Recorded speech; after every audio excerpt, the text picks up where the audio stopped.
Good evening, members. Welcome to another great edition, hopefully, of Heritage, Culture and Leisure Committee on the 1st of November 2016. I've been advised that there are no fire drills planned for tonight, and so if the alarm sounds, we will disappear through that door and assemble below and wait further instructions. This meeting is webcast, and after last time, it's obviously in high definition, so you'll be seen at home with people looking in. And if there are any members of the public recording the meeting, this is not to prevent you from doing so. I only see one member of the public, and I don't think you're recording. But thank you. Members, Chairman's announcements. I haven't got any good news tonight, although we're here to make good news. But just to be aware of things in the future, first of all, welcome to members of the public, because it's nice to see people participating. Thank you. Just a heads up, you've already had the invitation, hopefully, for the special invite to the Julian Richards visit to the museum on November the 16th, 6 to 8 p.m. Hopefully you've had all that invitation, and please respond if you intend to go, because obviously there is a catering need there. And also, Destination Management Plan, 1-year update, will be at the museum on the 28th of November, 11 till 1. And just as another heads up, just so you're aware, our meeting of the 29th of the 11th will be a heavy agenda. So I'm not suggesting sandwiches and sleeping bags, but please, we have a heavy agenda, and that's one to look out for and not to be missed. Thank you. I've received no apologies, and no substitute members, no. There are no urgent items. However, there is an urgent update for item 13, Public Realm Design Guide and Public Art Policy, which has been tabled. I think you should have all copies of that ready for item 13. I don't see any visiting members. Are there any disclosures by members and officers? Any disclosures of lobbying on any items? Okay, move on to minutes of the meeting held on the 4th of October 2016. Just go through those to agree a record. Page 1.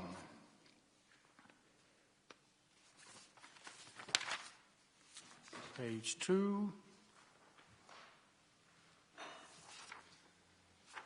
Page 3. And page 4. Thank you very much, members. So we all agree there are a correct record of that meeting.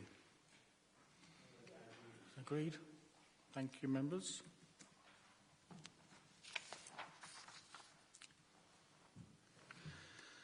Seven, presentation of petitions. I see no petitions. There are no presentations this evening. Thank you.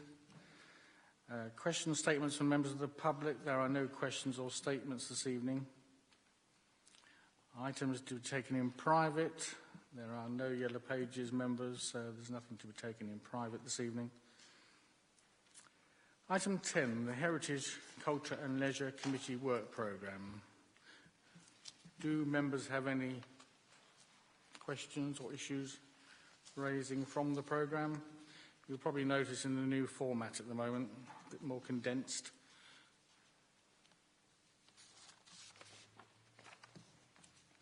Just repeat that the 29th of November will be a heavy one.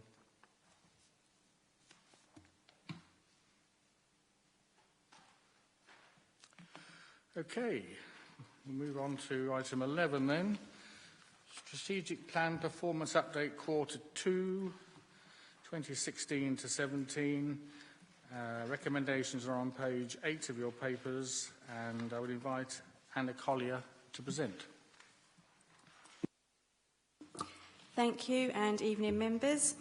This is a strategic plan performance update for Q2. The strategic plan performance update reports progress against the Council's strategic plan, and a full set of indicators and strategies and updates will be presented to Policy and Resources Committee at the end of November.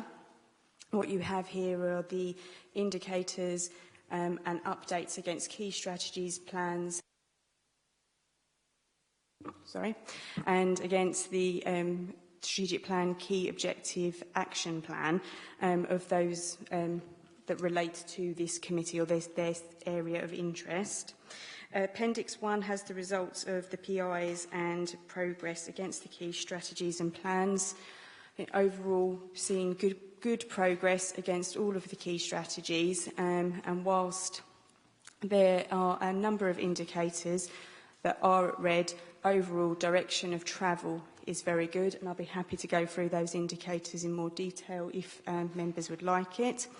And Appendix 2 has the progress, the mid-year progress, which we only see twice a year, against the strategic plan, action plan. And again, we're seeing good progress against those milestones. So overall, positive message, but I'll be happy to go through anything in more detail and those indicators if members are interested.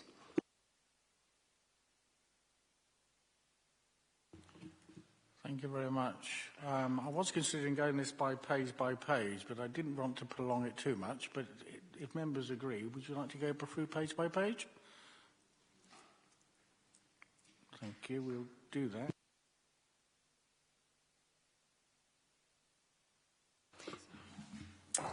Okay, so if we turn to page 17. Oh, sorry.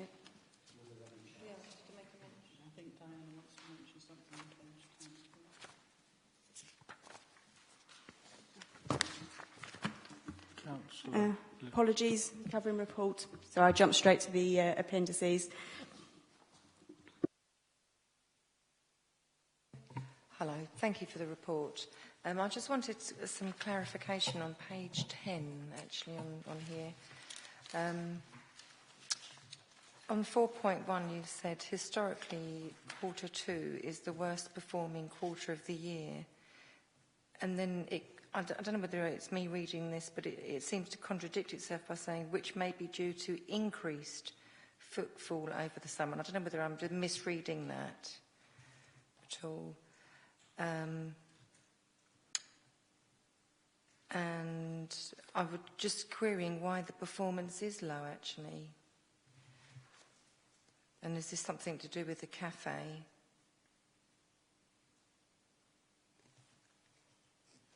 Thank you. Traditionally, and I'm sure Dawn's quite happy to provide any extra context, but traditionally it's because it's busier. So because it's busier, people get served less quickly in the cafes, there tends to be more mess, and I think just traditionally because there's more people around, people are less happy. I think that's all it is really. What I will say is comparable to Q1 and it's comparable to the same quarter last year. So though we're not meeting performance, actually the direction of travel is quite good. It's improvement from last quarter and it is comparable. Thank you. Just checking, members. What I intend to do with this is go through page by page. So if you have anything on page 10, we'll go through. So rather than jump backwards and forwards, if you can come as we go forward on pages, that would make life easier. Thank you. So we've done anything more on page 10? Councillor Lewins. Sorry, another one. 4.3. I was just after whether we could get a breakdown between the visitors centre and the museum here on this. So I can't give you a breakdown. I think Dawn will be able to give us more context. Yes, Dawn, could you allude to that? We can't because they're in the same place. So the counters count the people that come through the doors. So we can't differentiate between somebody who's just coming in the museum for visitor information or somebody who's coming in to visit the museum. So unfortunately, we don't have a breakdown for that. Is there a way that it can be? Is there a way that it can be registered or something? You know, from a visitor coming in to then someone going into the museum. Is there? I don't know, that they go through a turnstile or a clicker or something, perhaps.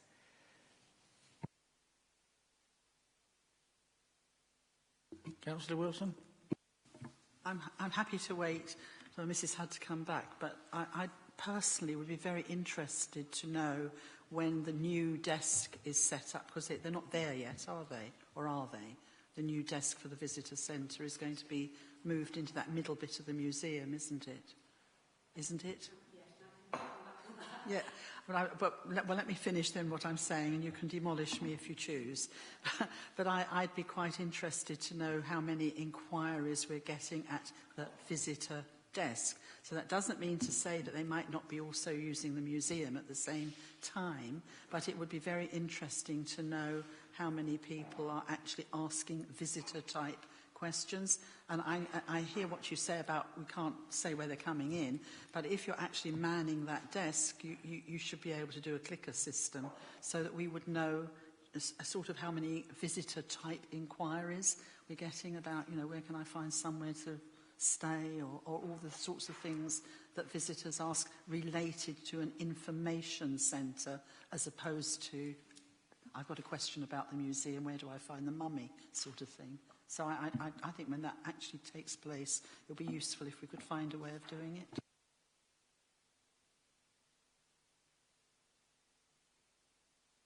Would you? That's a really good point, actually, and I'll talk to Victoria, the museum's director, about how we might do that. The new desk in the old reception area is being repurposed and being brought back into use as an information point in the museum. And the intention is, when it's busy times, that we'll open that door as well, so people can come in through the old door as well as the new East Wing door. That doesn't mean that people only come through that door for visitor information or vice versa. People will come in through the cafe door, the old reception and the East Wing. And the counters on the door just count the people. It's an electronic counter that clicks as somebody walks through it. But Councillor Wilson's point about the staff actually logging enquiries, it probably won't be completely scientific, but we could probably get a pretty good idea of the numbers of tourism-related inquiries we're getting, and I'll speak to the museum's director about implementing that. Thank you very much for that. Any other questions on page 10? Councillor Revel.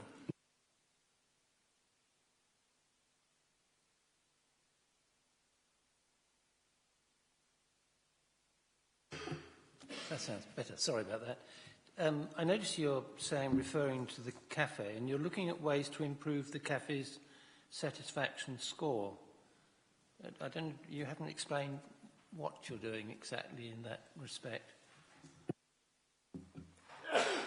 That relates to the cafe in the leisure centre item. I presume you're talking about 4.1, yeah? So the user satisfaction for the leisure centre, when Serco, who operate leisure centre for us, reviewed what the feedback was, a lot of the complaints were about the slow service in the cafe in the leisure centre.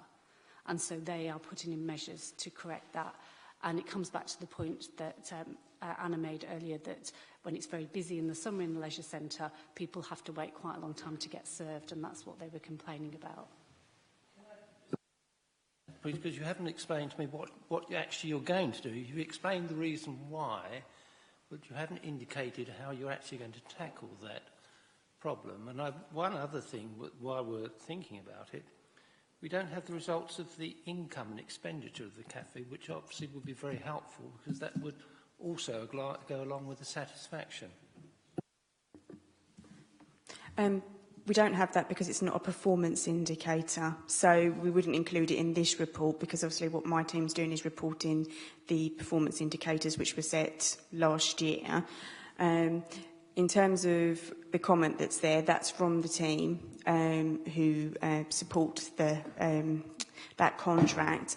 I believe they are meeting with Serco, and Mrs Hudd can explain a bit more about it. So just to clarify, this is about the cafe in the leisure centre, which is run by Serco. It's not, yeah, it's not our, so I don't know how much they take. It's not part of their contract performance that they have to share with us what they take, yeah.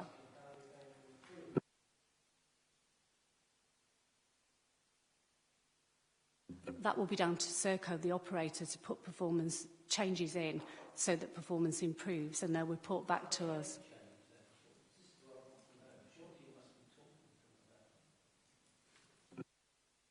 Yes, we meet with them regularly. We monitor the contracts on a monthly basis, and they have daily contact with officers in my team, and they are putting in place measures which it will be staffing measures. It's to do with them having enough staff to cope with demand.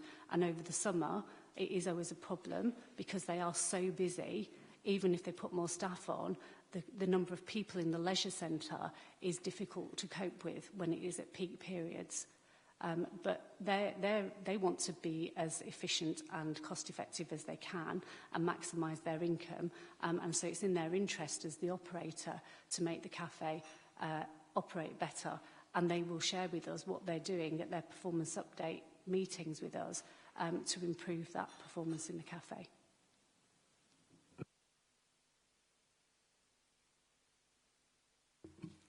I think I'll take Councillor Revell's point, actually. I think if we are looking at figures here, I think we should have means and whys of wherefore. Otherwise, we don't need these figures here, if you get my point. I mean, it is coming under what we're talking about. And you're right, we do need to know what's going to be done to update us on, otherwise the figures will not improve. Councillor Wilson. Mr Chairman, might I suggest that the only way you know if you're getting an improvement is by watching the performance indicators over, say, 2 or 3 sessions, and I think it is quite appropriate, as Councillor Revell has done, to highlight that there's an issue and we're concerned about it. I would suggest that we need to flag this and say that when you come next time, we would specifically be looking to see if it's got worse, the same, or improved. Hopefully, we'll see an improvement. If we don't, then I think at that point it would be pertinent to actually say, well, now our concern has increased because there's still an issue. So with your agreement, Councillor, I think that would perhaps get us through so that I'm sure we'll have this recorded, that there's a concern there, and that we specifically would like that brought, a comment at the next time you respond, and that gives you your opportunity to, with Mrs. Hudd, to actually have a little bit of a delve, if I can put it that way. Tom, thank you, Councillor Wilson, for that. And sorry. Yes, thank you, Chairman. Just to say that I actually went down to meet the managers at the Leisure Centre myself, and this area of sort of missing the customer satisfaction target, they're very alive to it. And I think one of the principal problems is their mechanism for collecting the data is weak, and they have admitted that to me, and the sample size is quite low and probably slightly distorting things. So at that meeting that took place a month ago, they did undertake to me to review their process for collecting the data and put proposals through to Dawn and I in the coming weeks. So hopefully we will have a more balanced and proportionate view of the overall satisfaction at the Leisure Centre, by the time we get there looking at this data again. Thank you very much. Any other comments, members, on that page? We'll move on to page 11.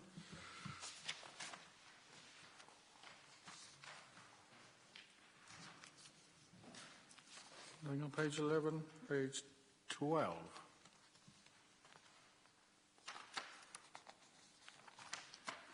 And page 13.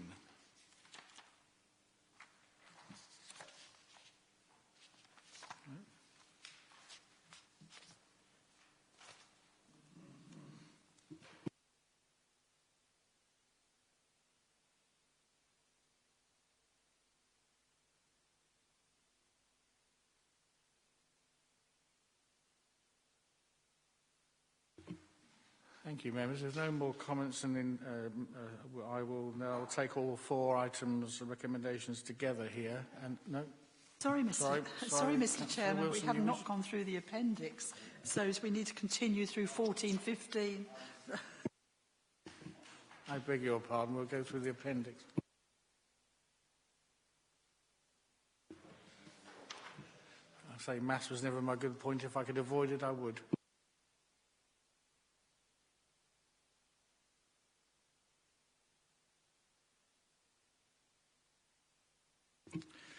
Okay, page 15. Any comments on page 15? I think that's fairly self-explanatory.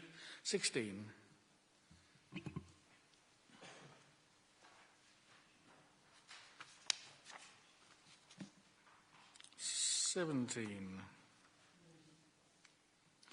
Councillor Revel.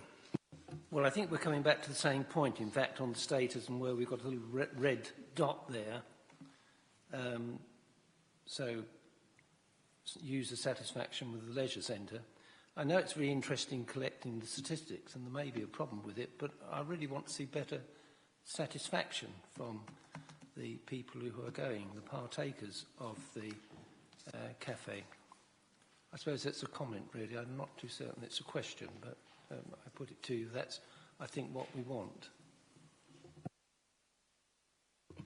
Yes, we don't like seeing red marks, obviously, and things are improving, but would you like, Anne, I'd like to come back on that, just to reassure us where we're going on that? Well, I think a majority of it's been covered. I mean, I'd go back to the fact that we have seen an improvement since this same quarter last year. So direction of travel is very positive. Although we have missed target, it's by less than 10%. And I'm of the opinion that if the sample size improves, hopefully we'll see a more representative figure, which will be better. Yes, Councillor Revel. I don't understand this way of thinking. If the samples are better, the performance will be better. It doesn't seem to go together. There seems to be a mindset here that you keep collecting statistics, the thing will come right. All you'll find is that you've probably got more problems. We actually have a problem with satisfaction of your customers in the cafe. And there is a sort of anecdotal comments that I hear from people in the cafe. There are problems. And I haven't been here very long, but I understand this has been ongoing. And we can't keep coming to this meeting and saying, oh, we'll collect more statistics. I'd like to see a little bit of action. Thank you, Councillor Revel. I'm going to ask Mr Cornell to come in on this one. I think the point that's being made is that their mechanism for collecting the data is not tremendously satisfactory, in as much it's just paper-based, so it's kind of lending itself to only those who are dissatisfied about something significant actually filling in. So I think it's kind of giving an overly negative impression. That's the feeling I got, but it does need to be sorted out in terms of them investing in a more suitable solution to sort of lay the issue to rest. But that is my interpretation of what's going on. And I have to say, when I went there and met with the regional director and the centre manager, I was, very content that, they're running things well.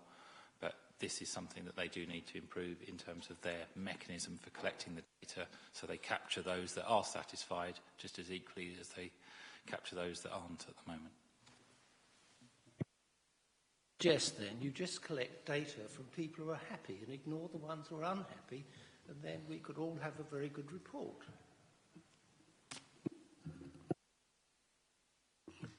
Do you believe going forward the leisure centre is looking at their way of getting data and updating everybody? So I think hopefully the next quarter, and I see they're up against a bigger target, that hopefully we will see better results. Obviously we can ask questions then if we don't have an update or a better performance. Councillor Nagy. Thank you, Chairman. So basically what we're looking at, we've got a lot of performance indicators here, collected by Maidstone Borough Council, but it's Serco who run it, and there's lots of words like historically things are worse. So if you keep using words like historical, we know there's been problems before because they're historical. As was on page 10, it's historical. So here we are again with the same problems, but when we want to try and do something about it, it's not down to us because it's not run by us, it's Serco. So if next time we have this sort of thing, it would be nice to know, whoever the contractor is at the time, it's Serco at the moment, what plans they're putting in for the forthcoming year to increase our performance ratings. Otherwise, we're just going to look at this and say, yeah, hopefully it'll be better next year. But we don't have any indication other than we might have a meeting now and again. But it would be nice to have something from Serco to say what they're doing about it in this forthcoming year, so we know that something might happen next year. I think that's what seems to be the point here. We seem to be looking at things, but it's Serco who are doing it, and Serco seem to be doing it regularly, not too good. And hopefully, next time we have our performance indicators, we'll be able to say, oh yes, look, they put something into plan and it worked, because look how good it's got. But obviously, when I see a report that says historically S2 or whatever it was, like on page 10, is bad, then obviously we have got a problem and it's not getting any better. Thank you. Thank you very much for that. Councillor Wilson. If I understand Mr. Cornell correctly, the system they have at the moment is one where if you are unhappy about the custom you've had, you have to physically get a form and fill it in. And we all know that people who are happy with the service they get are not going to go and collect a form, or very rarely get a form and fill it in to say they're happy.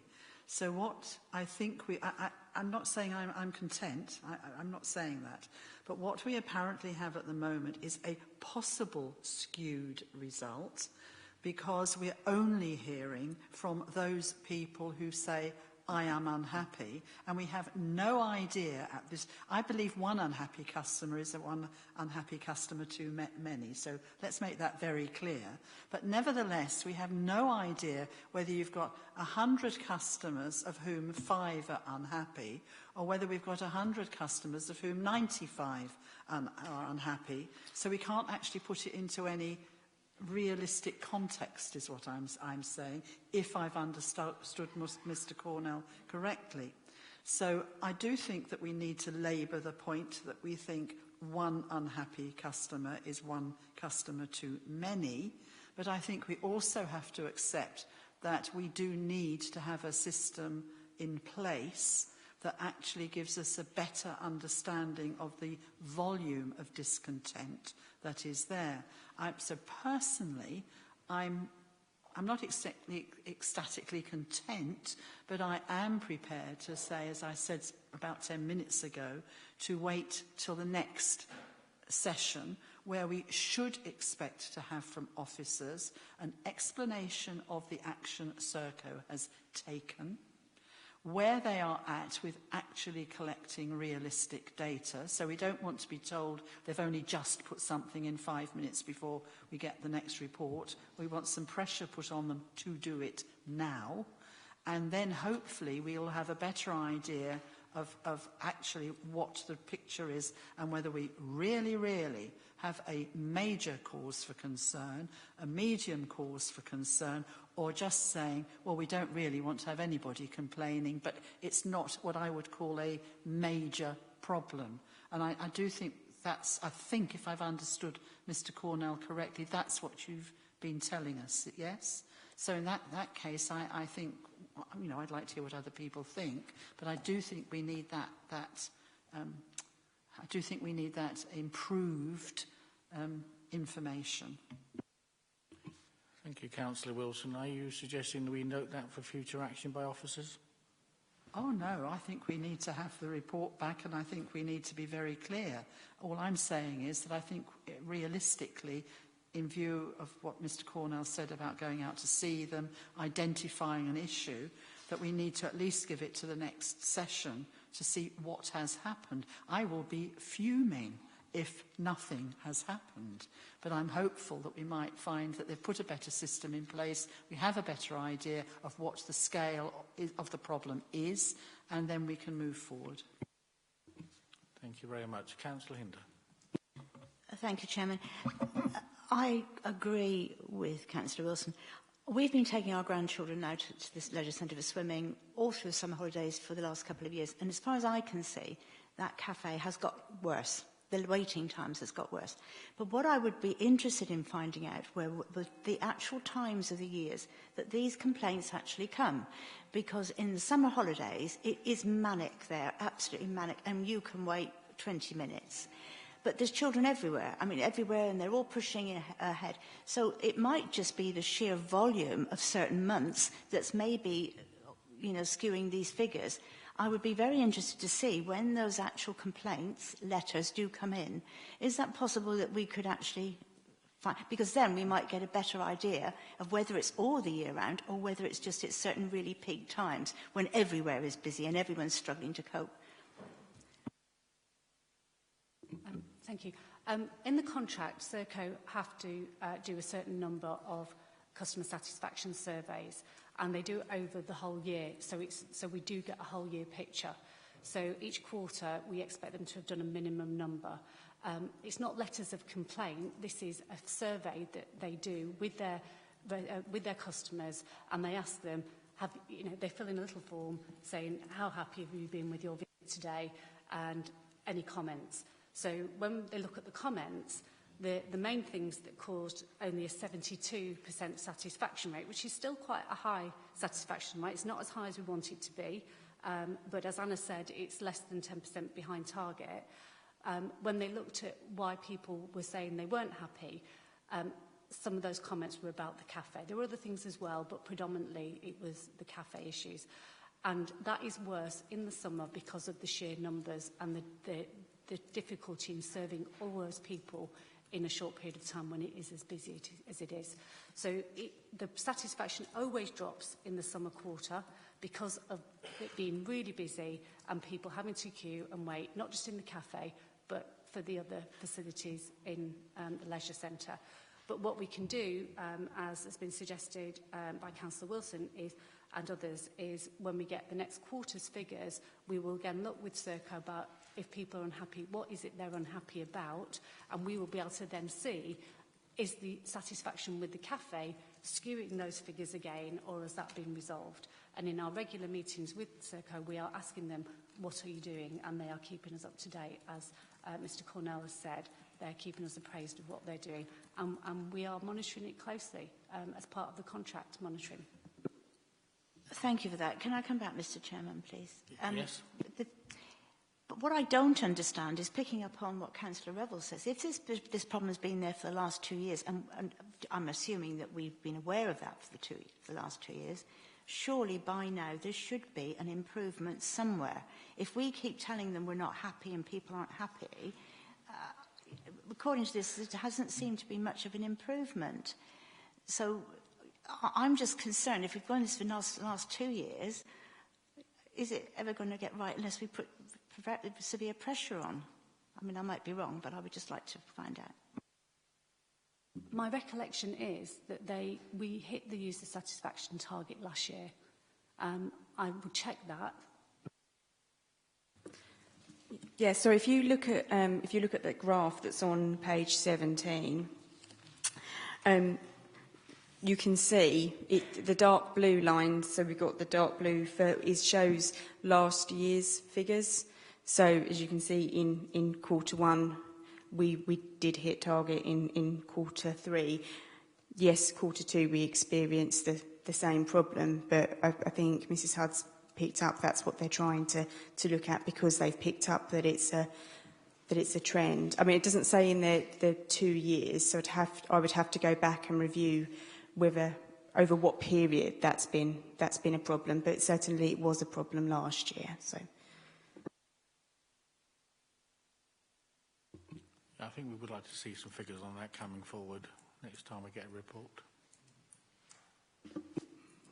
Sorry, I do think, just to be clear, this report isn't purely on the leisure centre. It's just that one indicator that's on the leisure centre. I think make that clear.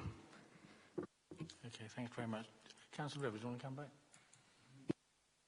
Well, we seem to come to a problem that the public sector has. If I'm working for Serco and I'm doing the satisfaction record, and I know that the council officers are now going to be on my tail, I am certain that the performance next year will be much, much better. how on earth do you monitor these? If you just take the figures from Serco, how do you know?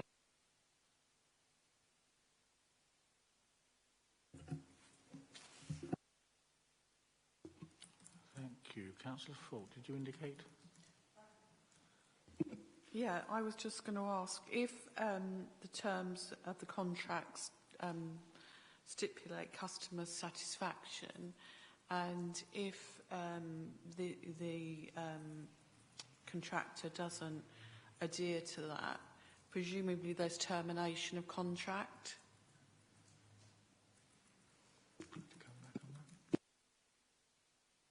The user satisfaction is one of a whole raft of indicators that we monitor in the contract, but it was the one that was chosen by members to be reported on in this format. So we collect a huge number of indicators about the performance, not just user satisfaction.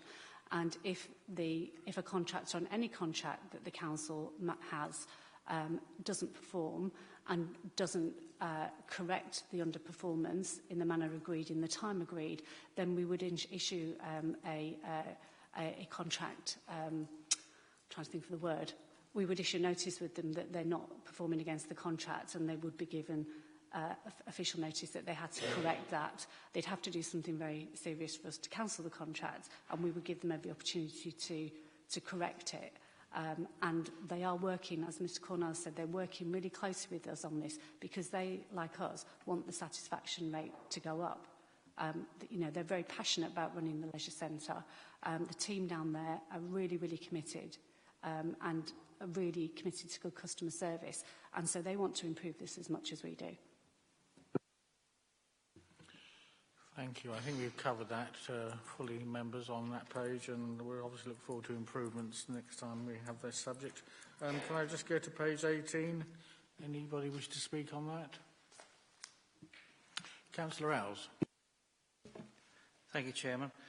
Yeah, just looking at this, 38% satisfaction from the parish councils on communication from us. I just wondered what we're actually doing to try and improve that. Thank you. And I'd like to come back on that one. Thank you. Obviously, the data's only just come in. You can see from the period there. That's been passed up to Mr Roberts in the Health and Enabling team. I'll have to double check which department, and he will be working on it as part of looking at the parish charter and the role of the parish liaison officer.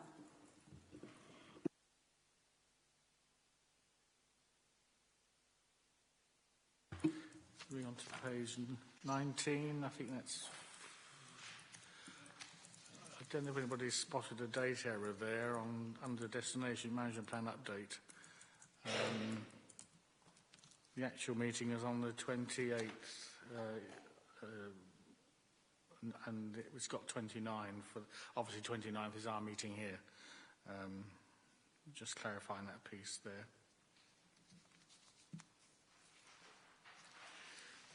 Page 20. Councillor Wilson. Thank you. In the main, I want to compliment the officers on the clarity of this document, but I do think there's some ambiguity under the performance comment at the bottom of this page, on page 20, which I'd just like a little bit of elaboration on, please, because it talks about the lingering effects of Monday closure. And then lower down it says, we are also working with the schools that traditionally visited on a Monday. And I remember when this was being discussed with the group leaders, that we were assured that the effect on schools of the Monday closure, that there wouldn't be an effect on schools because that aspect of it would still continue. And I'm not, so what I really want to know is, I have no problem with us encouraging schools to move to later, but I just want to understand, I just think there's a lack of clarity in the way this is written. And the other thing was that while, and I'll make this very clear, because of my background, I actually believe it is a good thing for the museum to be closed on the Monday. It's common practice throughout the country because of what has to happen in museums and archives and institutions of that type. So I support that, and I still support it.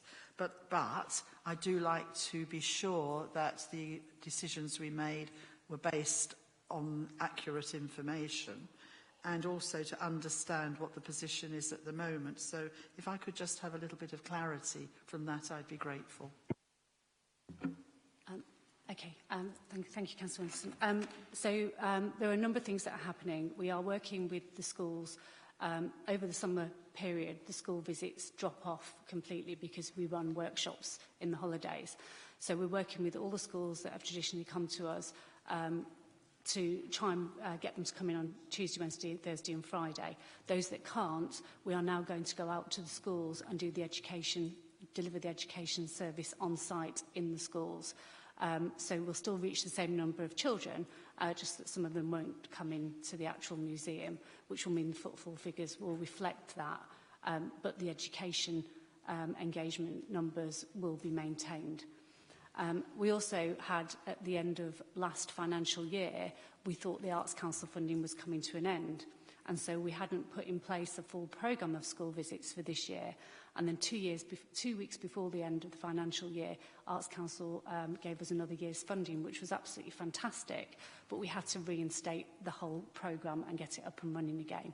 So it's a combination of different things.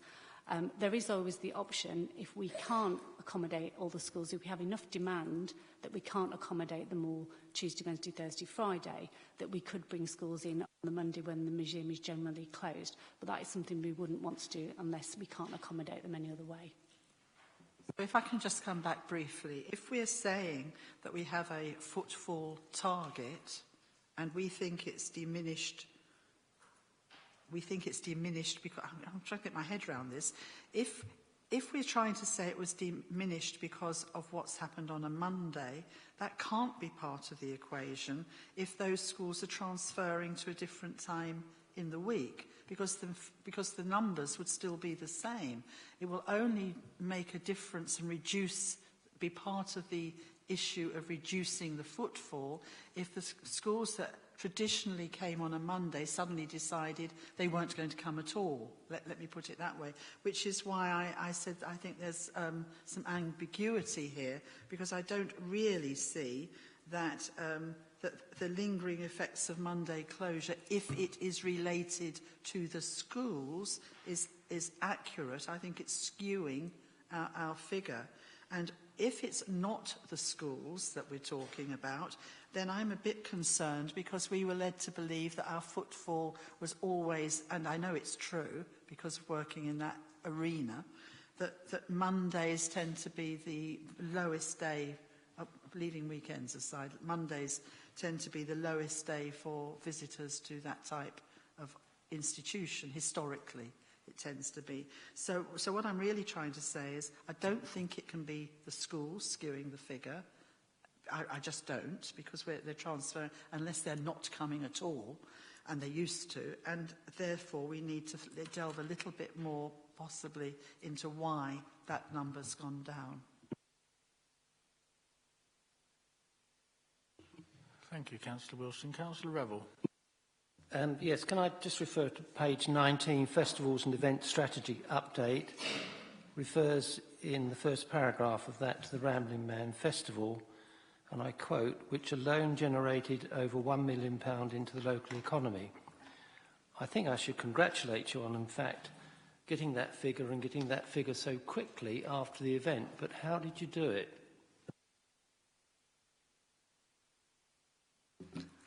We use a standard industry model for all our events. It's an event impact assessment toolkit, which all major event operators and venues use. It's a standard toolkit, and it's the way that the industry measures across the UK.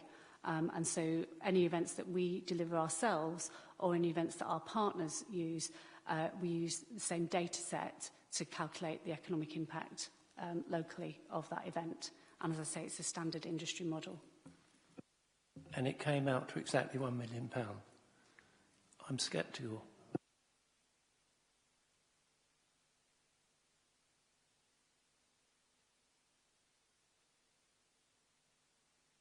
I don't know off the top of my head. I can get it for you. Sorry, Councillor, we're going to interrupt here.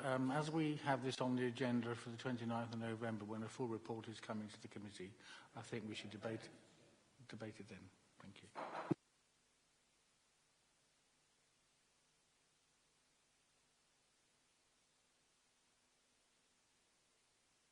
Page 21. Swiftly moving on. 22.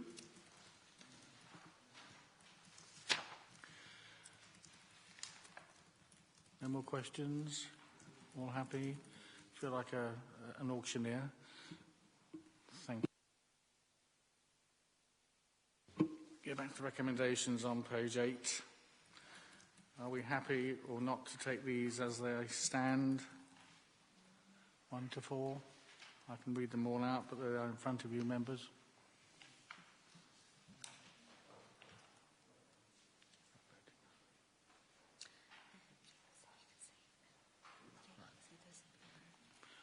Okay, members, those in favour of the 4 recommendations?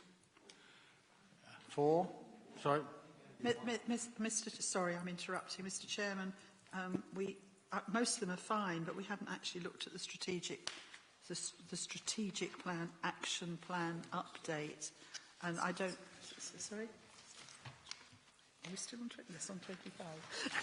And if I may, I do just have a question on page 25, which is about a sustainable future for Moat Park. I'm a bit concerned that this is a public document, and I just would like to know from Mr Cornell if that actually is likely to be hit, because I have reason to believe there might be some delay, and we're actually talking about the planning permission expected, but more importantly, about awarding the contract by December. And is there a delay? And if so, should we not adjust the public document? Thank you, Councillor Wilson, for that. Mr Cornell, can you allude us to that? Yes, the tender process has been completed in as much as the returns are in. The return is being evaluated, and we've got third-party advice to help us with that process. So I think it's probably too early to sort of deviate from this position at this moment in time. I think that the key things that are within our control at the moment is obviously the planning application is in, and it will be a key milestone achieved if that is granted. But there is sort of work to do, I think it's fair to say, on the procurement side of the project. Thank you, Mr Chairman. With that, I'm very happy then to move the recommendations. Thank you very much, Councillor Wilson, and thank you, Mr Cornell, for that explanation. Do we have a seconder for that proposal? Councillor Ells?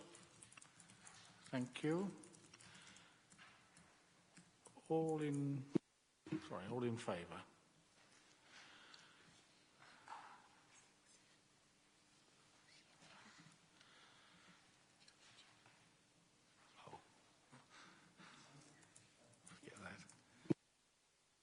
Against? Thank you.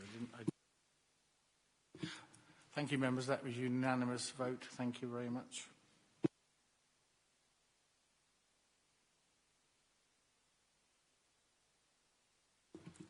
Thank you, Anna. You're retiring. Thank you very much.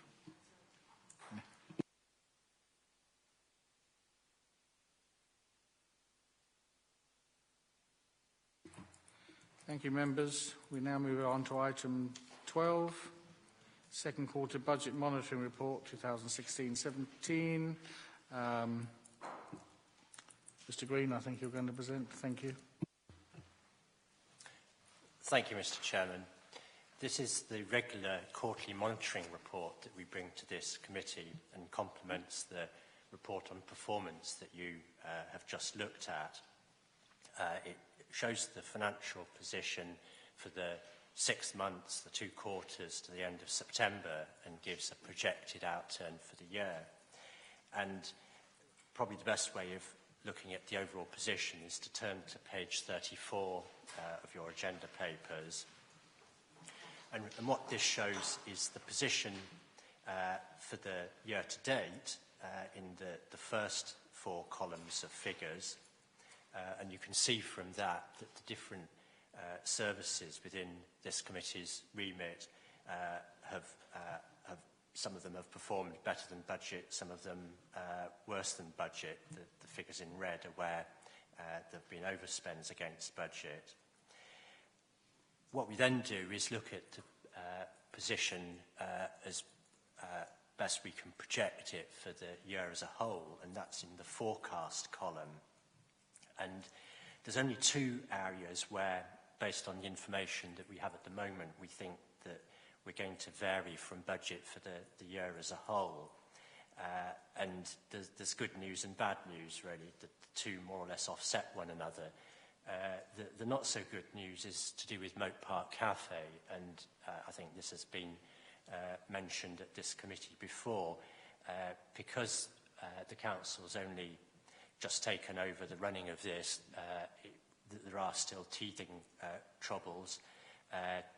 The second quarter, which is probably the busiest quarter so far as income is concerned, still didn't generate net revenues up to the level of budget. And of course, the remaining 2 quarters of the year aren't going to be so busy, so it's going to be difficult, if not impossible, to catch up. So we're projecting 125,000 shortfall against budget for the cafe, but I would emphasise that this is the first complete year of the council running the cafe, and I'm sure that there's lessons that have been learned, which hopefully will allow the situation to be turned round for future years.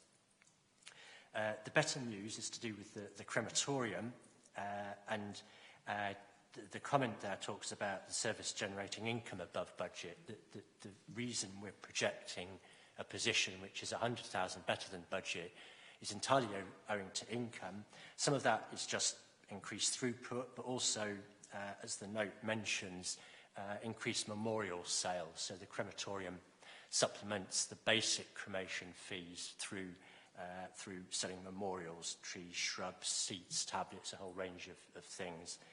So they're doing quite a bit better than budgeted. Just one other thing I'd want to mention. At your last meeting, or the last meeting that looked at the financials, I had a question about Cobtree Manor Park and Cobtree Golf Course, and the question was, why does this come to this committee, given that those are also considered by a separate committee? The only bit that is relevant to the council there is 2/9 of the Cobtree Golf Course income for the holes which are actually in the council's ownership. So in the forecast column, you'll see a nil position for the Cobtree Manor Park line, and 32,000 income, which is our share of the golf course income, the 2/9 share. So we've taken out everything from these figures other than what is the council's own income from Cobtree. There's quite a lot more in the way of figures here, but probably the best thing is if I just stop there and take any questions that members may have on the detail of the financial performance. Thank you, Mr. Green. Do we have questions for Mr. Green? Councillor Wilson. I think it would be very useful, Mr. Green, if you can give this committee some idea of the overall situation that the council is facing because of the impact it could have on the decisions this committee have to make as we move forward in the next few months, because although the major problems are not in this committee, it will have an impact upon this committee. I'd be grateful if we could have that.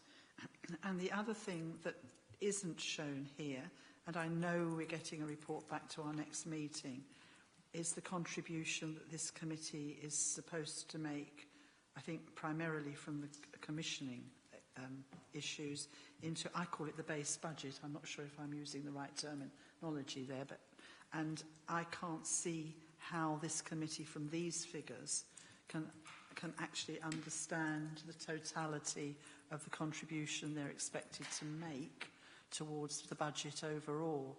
And I know why it's laid out like this here, but I do think this committee needs to have a really good understanding at the moment of the totality of what this committee faces in the way of having to make savings. Thank you, Councillor Wilson. Yes, the report, the covering report, does allude to the overall position for the Council on page 30, paragraph 2.8. It says the overall forecast for the Council at the end of the second quarter is an increase in the overspend projected at the end of the first quarter. And just to, for members who weren't familiar, the overall position we reported at the end of the first quarter was a projected overspend of 250,000 for the Council as a whole, and that was driven largely by an overspend on temporary accommodation, which obviously doesn't come to this committee, but is a factor for the Council as a whole.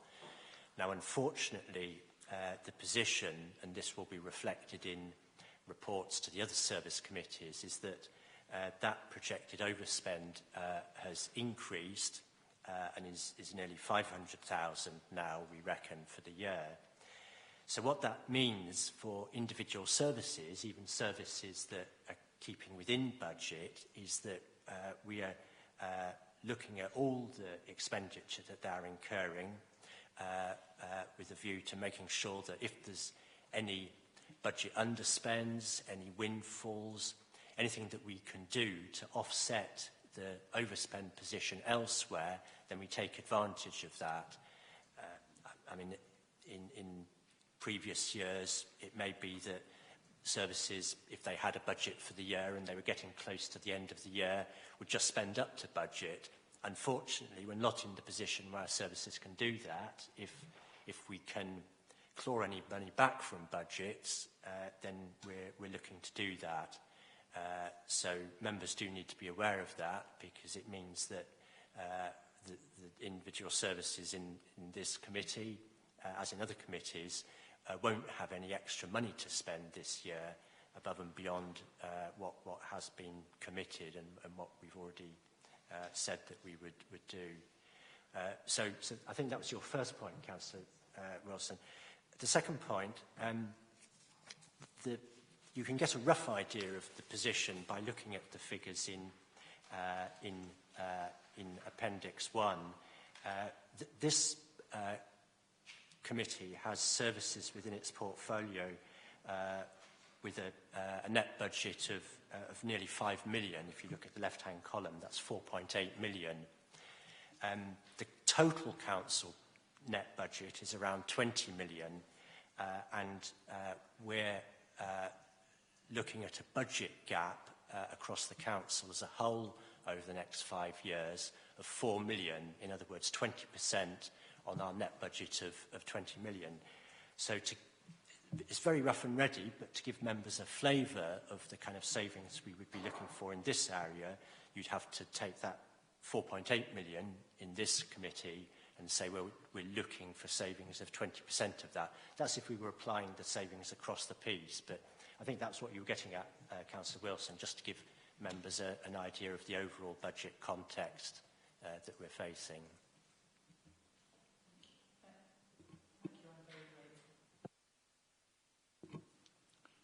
Councillor Revel.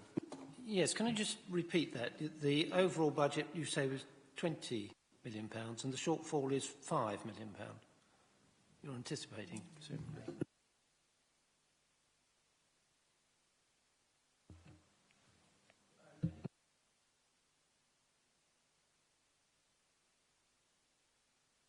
Will be needed. I don't know how the timetable will go for this. maybe if I could clarify, the position I'm talking about when I say that we've got a budget gap of 4 million, that's looking ahead over the next 5 years.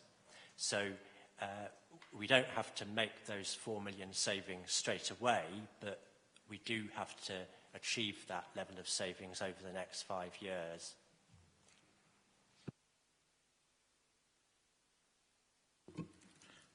Mr Green, from the Chair,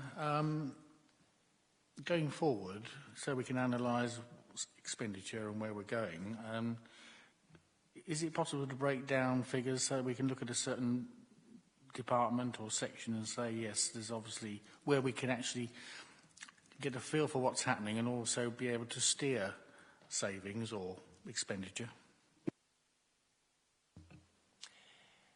Certainly. Officers have been working over the past few months on potential areas for savings, and at the same time that process of developing budget savings ideas is going to be informed by the budget consultation that's underway at the moment. We've had, as members I'm sure know, we've had a series of budget roadshows. So what I anticipate will happen will be that over the next month we'll be finalising those savings ideas, and they'll be coming to this committee, or so far as the services covered by this committee are concerned, to its meeting in January. So that's when we would share them with members. Thank you very much for that. Councillor Nagy. Thank you, Chairman. I've just got to ask this one. Maintenance of closed churchyards. Why are we doing that? Because I wouldn't have thought we owned the land or anything. I just could ask if someone could explain to me why we spend that amount of money on closed churchyards. Thank you. I'm not 100% sure. I think we have responsibility. Councillor Wilson might know more about this than I do, actually. But I think we have responsibility for closed churchyards. For example, the graveyard at All Saints Church, we have a responsibility for that. And I don't think there's anything we can do about that. I think it's a council responsibility. That is correct. We do have a responsibility. I think it's a statutory responsibility to actually maintain and look after closed churchyards. Can I just come back? Does that mean closed as in the fact that no more bodies go in there? Is that what I mean by closed? Because obviously All Saints are still working. Obviously the diocese is quite financially much better off than Maidstone Borough Council. So is this something we have to do by law and we haven't got no choice, basically? Shall I come back and answer it? We have no choice, and I think the definition is that they are closed to more funerals.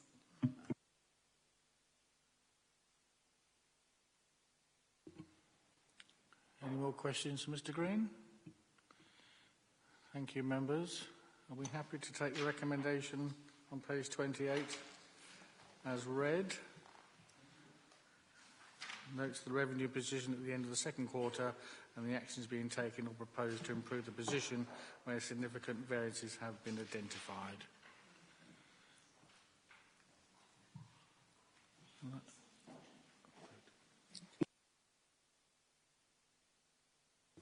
Seconder. Thank you, Councillor Wilson. Right, members, can we vote on this? All in favour?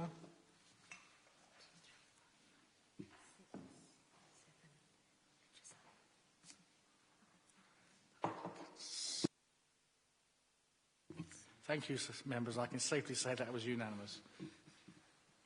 Mr Chairman, may I crave your indulgence and say I think the next session might be quite lengthy and I'd appreciate 5 minutes, just a break if we could. Thank you, Councillor Wilson. I fully agree. I think members will have to take a 5-minute recess now. Thank you.